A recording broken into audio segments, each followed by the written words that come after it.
what I want to dig into more so than just like the revenge factor of it all is there's this thing where everyone is on Team Luka regarding this, even Dallas fans, and I kind of want to get into why, because it's not normal behavior for fans or for analysts to like be on the side of some. Well, for fans, but maybe not like home fans. Like Dallas Mavericks fans would like normally be on their side, like the Dallas Mavericks side. You're supposed to root for the jersey, not the player in the jersey. Like that's Right, who your allegiance exactly. you're supposed to lie with. Yeah. But everything is turned around, and I kind of want to get into why, because this was just not a traditional trade. And when I say that, I don't just mean the decision to trade him or the weird return. You and I have talked about this before we started recording. It's the fact that the Mavs post trade have just kept throwing this dude under the bus in a way to justify their decision. Like it's become this thing where it's like, I'm not even going to say it's bordering on pathetic. It's full blown pathetic at this point. Yeah. If you really believe in this, and I understand it's topical, they just played one another. This is one of the most shocking trades ever.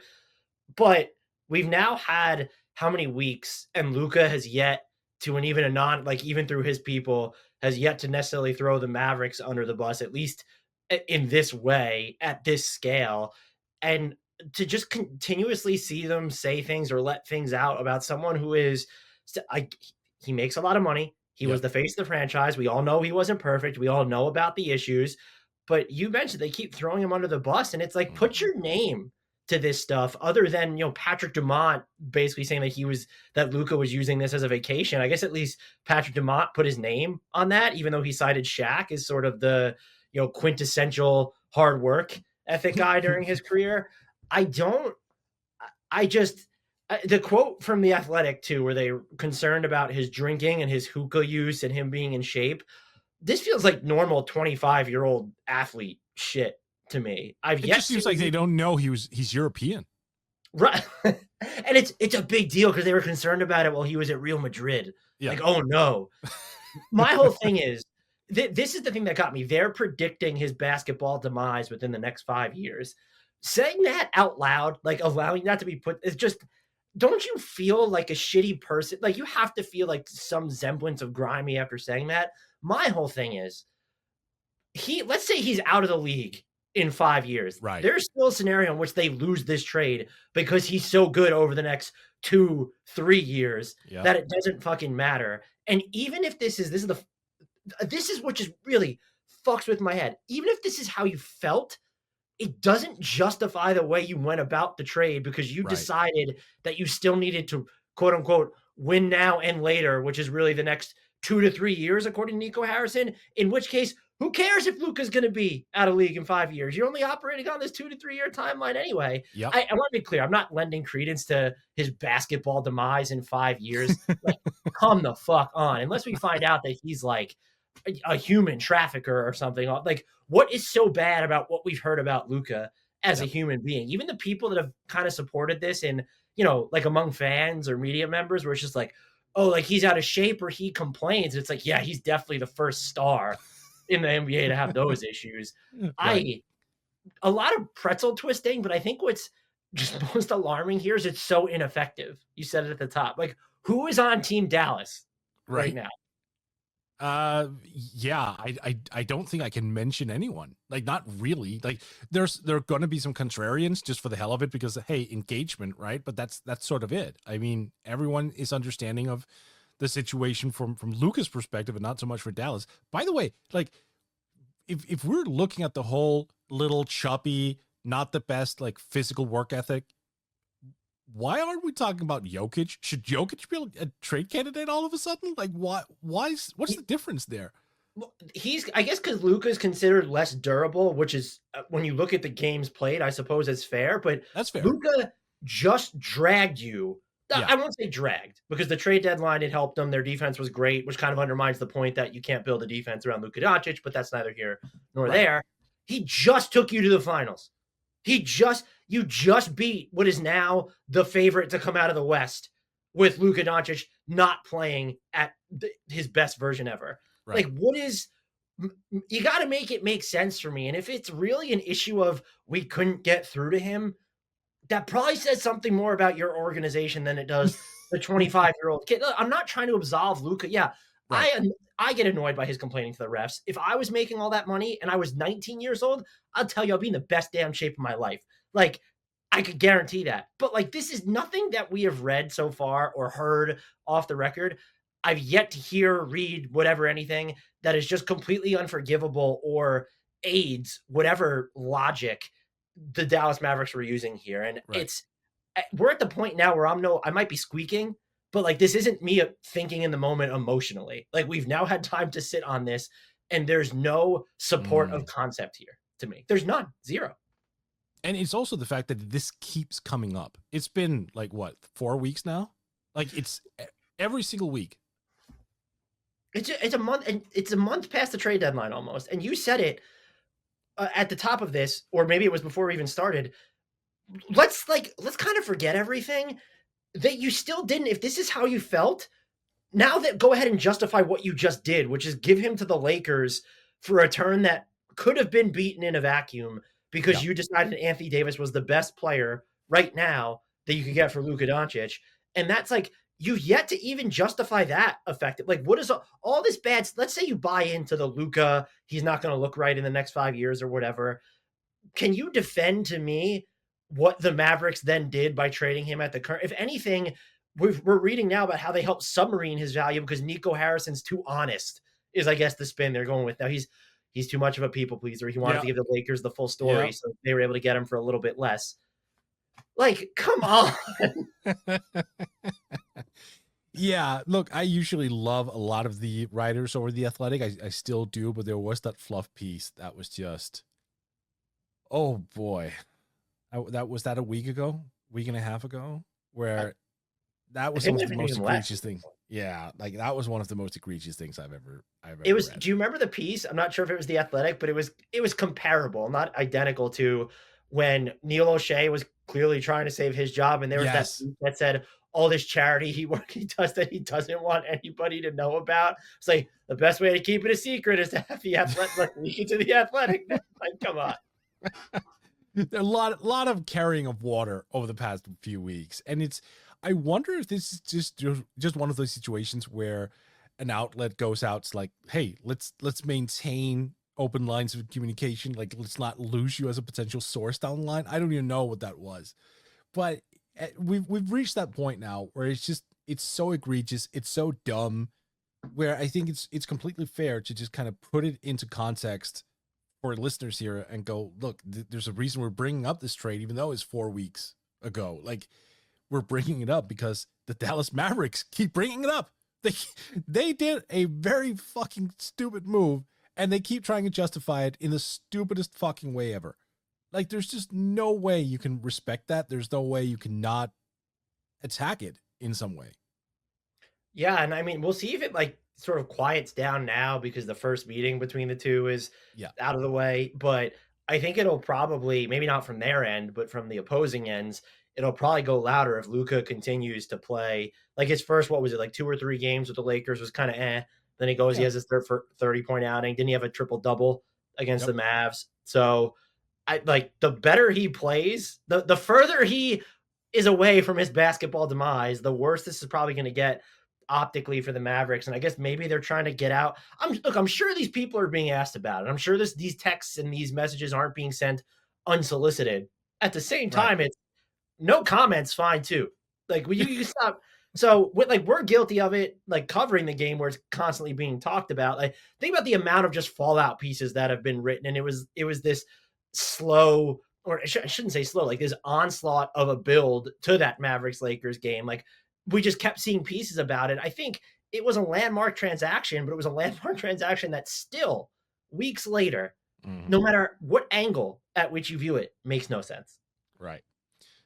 And here's the thing. I get why Mavs fans are also caught on something else, because so many of them are basically saying, what does this mean for the future? Like, what if we get another superstar in here who is a top 3, top 2 player in the NBA? Like, if we ever get that type of guy in, once again, does that guy have, can he kind of reference the Luka trade as to why he may not wish to continue going, like staying with this organization? Like, what kind of message are we sending here? And I think that's totally fair because it's not just the Luka trade in a nutshell. The fact that they're throwing him under the bus the way that they are right now, it's a blueprint. Like Kyrie Irving, I believe, has a player option this summer, right? If I'm not mistaken. So he could technically decline that and leave. That would be fully within his rights. Is he sitting right now going, oh, if I leave, I am going to be torn to shreds? Like, I'm pretty sure that thought has crossed his mind, or at very least his agency. Yeah, I mean, I would certainly think, who's Luka's agent? Is he Bartelstein? He's a Bartelstein client, right? I believe so, yes. Like, why would Mark Bartelstein ever funnel like good players in Dallas's direction at this point after the way this was handled? You have to think there's going to be some type of fallout, and just the optics of it wasn't part of the reason that Nico Harrison was brought in, at least the justification behind it was he's a relationships guy and he's going to have those connections so that you can win big in free agency. And it was just funny. This is all happening in the backdrop as free agency has never been less important to team building at this point with the way things are structured. And it's probably more about managing the talent that's already in place and then winning trades, which is the Luka trade being an exception. Like that front office has done a pretty good job, like building out the rest of the roster. So yeah, I am curious to see if there's going to be fallout. I do wonder do you think that someone in Kyrie's situation, or maybe in Anthony Davis's situation, where like you're kind of in your 30s and like Anthony Davis is still borderline like top 10, top 15 guy, but it's just like, is there really only like a select few, or maybe it's the top 10 guys that you're worried about kind of rankling in that way? Because with Kyrie, it's sort of, well, you're in like the middle end, let's say, of your career. Yeah, that's fair. There's no cap space out there. Like, what are you going to do? Right. No, that's fair. That's a different situation for sure. That's not there wouldn't be a lot of controversy regarding that. No, I think the concern is drafting a guy, building him up for a couple of years, and then that guy suddenly like, yeah, I know this pattern. Did I check in 2 percentage points off my targeted weight before the season? Why is Nico Harrison giving me the death stare? You know, I can sort of understand why people would be in such a guy's ears too. Like basically saying, you know, hey, don't get too comfortable. Like this is an organization that you can't trust because players talk. We know this. There are a lot of teams that have gone through it. Like you brought up Neil O'Shea earlier, like the Blazers for a while. That was before his arrival though, but like I want to say 12, 15 years ago was not an organization that players wanted to go to. They had a bad reputation. Right now, the Bulls are one of those teams. Like there are teams out there with bad reputations that players actively want to avoid. I think it's perfectly reasonable to wonder if Dallas has entered the chat. They probably have because, you know, we always kind of have these fallout pieces. And with Dallas, it feels like we've had more of them of late because like they kind of, like, remember after Grant Williams, the trade, like they threw him under the bus too. And part of that was like, didn't Luka Doncic not get along with him or whatever? We always see these things with players, like even star players. Like think about Harden. How many times have we seen that with him? Think about Kyrie is a perfect example. Even Kevin Durant. But what's different is in all of those situations, unless I'm misremembering, even Kawhi, even if I'm misremembering one, there was always something like the player requested out, or there was like this stuff leading up to it that contributed to the trade or them leaving. And with Luka, the Mavs just decided that they didn't want to pay him. And I think what's going to make this so much, there's so many things that make it so much worse. But when you're looking at it, like how you're looking at it, what makes it so much worse is if this is not the guy at this point in his career that you're comfortable paying, then who are you comfortable paying? Right. Because it's just, look, players sign their contracts. I think part of the money, part of the contracts, everything's collectively bargained. They can be traded unless they have a no trade clause at any given moment. But like when you finally see, because it is going to happen now, I think maybe the Luka Doncic situation accelerated this. Someone is going to request out either before they sign their rookie max extension or like almost immediately after. Like you play out that season as the poison pill, and then you're going to request out. Someone is going to do that. And while there's the contractual obligations of it all, there's the balance of leverage tips in the favor of the team in those instances. It's going to happen. And this could be like part of the rationale behind a player or their agents in particular thinking that, because look at what this team did to someone who, again, from everything we have seen on the court, that is the player that not even the super max, but that the max is Yep. designed for. Yeah. And what really gets me confused about all this as well is even if when you're the Mavs and you're citing like the beer and the hookah and all of this, right? What you're really saying is, all right, we don't trust your body to keep up.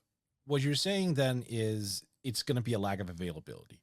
That's what you're concerned about. You're concerned about paying a ton of money for a guy who won't be available a great deal. So you trade for Anthony Davis? Like, Which doesn't it suck because we have to chop down Anthony Davis in order to make that point, but it's I don't even think true. we do. Like, it's fair. He misses games. Like, I have a ton of respect for him. I think both of you and I agree that he's such a wildly influential player, but like the guy has a history of not being able to stay healthy. I don't think that's tearing him down. I think that's just facts. Right. I know you're right there. It's like that that framing never made sense because it's if you were that concerned about availability, you either would have targeted a different collection of players or you might have decided to burn, as most teams would have if you're trading someone as transcendent as Luka, burn the whole thing down and start over. Right. Yeah. It's there's no logic behind it. The fact that they keep throwing under the bus is why we should bring this up. Is why they deserve all the criticism. And honestly, every single time they decide to bring this up, I'm gonna keep talking about it. Like when the Dallas Mavericks decides to shut the fuck up, I will too. That's No, you that's won't. basic. Who are you kidding? Maybe I will. It's easy to say that because it doesn't seem like Dallas is gonna kind of shut up about this. I'm assuming we'll reach a point when it does, but I mean, they're going to be the butt of jokes for so long because it's even Grant has said this on our podcast. Even if they're right, they're like still wrong because like, the Mhm. component we haven't touched on is you mentioned like the Mavericks fan reaction. I don't actually like they could have gotten Giannis. Maybe they could have gotten Wemby, but there is that like emotional attachment to like that guy being we drafted him. Yep. He came up here. He was the bridge into this era. This was everything was supposed to be structured around him. I still don't think I think the fallout would have been much different, but I don't think it would have been anywhere near Right. overwhelmingly positive because like part of fandom and this is the part there's a lot of part of fandom that like for us it could be grating and it could be annoying but like I respect that part like you're Yep. attached to the players that like especially the ones that came up with you and that it's not just about I think teams want it to be about laundry but I would say now more so than ever when players are brands when the NBA promotes these players as they do when you're dealing with international superstars Yeah. like Luka Doncic there's going to be an attachment to the players and so I honestly think like had the Bucks said, had they figured out a way to get Giannis, like I don't think that would the reaction have been more justifiable. Like, yeah, but like, are we sure that Mavericks fans would have really been on board with that? Are we sure Bucks fans would too? That's Well, the same. that's a great that's an absolute great point. Is to say like, oh, you got the younger superstar, and maybe that could be an element of all this. Is that it's probably easier to talk yourself into the not Yeah. even necessarily in that instance, you maybe didn't get the better player, depending on like Giannis and Luka is a different discussion than Giannis and AD, but you did get the younger Right. player. And so maybe there's something different to that. But you're right. Like Bucks fans would like that's the guy who they won a title with, who that team drafted and developed, who has said that he wanted to. What did he just say about Milwaukee? That they would have to drag him out or whatever he said. So yeah, that's so I don't think that they could have which brings us back to the point well, why are you making the trade at all? And I don't know if this has been talked about enough, but if they were concerned about the drinking and the hookah use and just like Yeah. him being able to stay in shape, what does that say about you? That like you weren't like the drinking problems, but like if you think it's a caps lock, bold text, italics problem, did you do everything within your power and resources to help this kid? Hmm. I understand that these are stars and that they're brands and that they're famous. They're still also people. And so I'm not going to, Yep. cry when they get traded without warning. That I could imagine that sucks. It's also part of the business. But like, really? Like that's how like the spin is like, well, man, he's in so much trouble. We don't want to fucking help him. Like you need to then come out and say, like, we did everything and then show us how you did everything within your power to help him. And you don't even get to hide behind the cloak of, well, we're just trying not to air his laundry out there. Like people don't know how deep this goes and we don't want them to know because we'll just circle back and point to all these anonymous sources talking about how Yeah. they're predicting his demise within the next half Yeah. decade. I think the word kid is actually fair on many levels, because I know people are going to point to, oh, he's going to be 26 in just a moment, but this is clearly something that they've been worried about for a long while. This didn't just materialize out of thin air over the past month. Like, of course it didn't. Like, this has been a thing for years. We know that they've complained a little bit internally about, like, oh, we're a little bit nervous about how he's never in shape. They've done that since he was basically what, 2021. That, like, well, wait a second, 22, 23, because that's when the weight gains like started. That's a kid to me.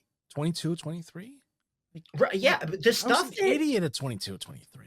it's also like even with Zion, like being so young, like it's easy to say you're making all this money, like get your body in shape, but like it's just you, like that's not the mindset. That's why people say youth is wasted on the young. But I Yeah. could even, I think the thing that really just I struggle to wrap my brain around. I understand that I don't want. I'm never going to look to the NBA itself or an organization as this arbiter of morality. But even Right. if he's not, even if you don't, I'm not saying kids will be kids or this isn't boys will be boys.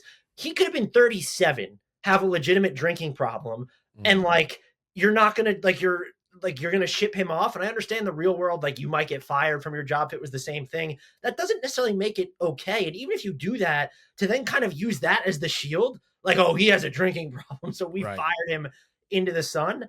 No, I just their spin to me just makes there was no in this specific instance there was no way to spin it unless he asked for out. So I understand that, but like the way they've gone about it is just been it's been so cringy, so ineffective, and finally just so frequent. Like, all Yeah. right, like leave it. Like you did it, you fucked up. Like time to move on.